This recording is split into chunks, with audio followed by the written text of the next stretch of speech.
Abolitionism.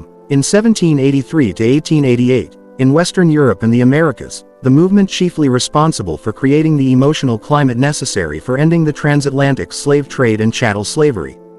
The intensification of slavery is a system, which followed Portuguese trafficking of enslaved Africans beginning in the 15th century, was driven by the European colonies in North America, South America, and the West Indies, where the plantation economy generated an immense demand for low-cost labor.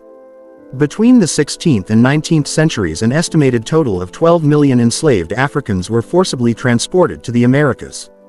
The brutality of slavery, made increasingly visible by the scale of its practice, sparked a reaction that insisted on its abolition altogether. The abolition movement began with criticism by rationalist thinkers of the Enlightenment of slavery's violation of the rights of man. Quaker and other evangelical religious groups condemned it for its un-Christian qualities. By the late 18th century, moral disapproval of slavery was widespread, and anti-slavery reformers won a number of deceptively easy victories during this period. In Britain, Granville Sharp secured a legal decision in 1772 that West Indian planters could not hold slaves in Britain, because slavery was contrary to English law. In the United States, all the states north of Maryland abolished slavery between 1777 and 1804.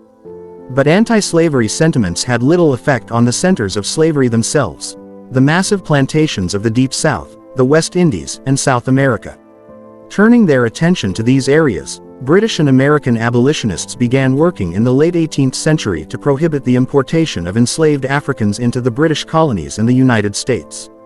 Under the leadership of William Wilberforce and Thomas Clarkson, these forces succeeded in getting the slave trade to the British colonies abolished in 1807.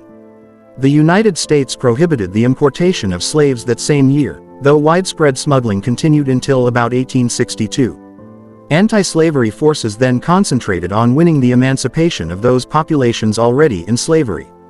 They were triumphant when slavery was abolished in the British West Indies by 1838 and in French possessions 10 years later. It's been a pleasure to be with you. Thank you for watching this history video, and don't forget to subscribe if you love history.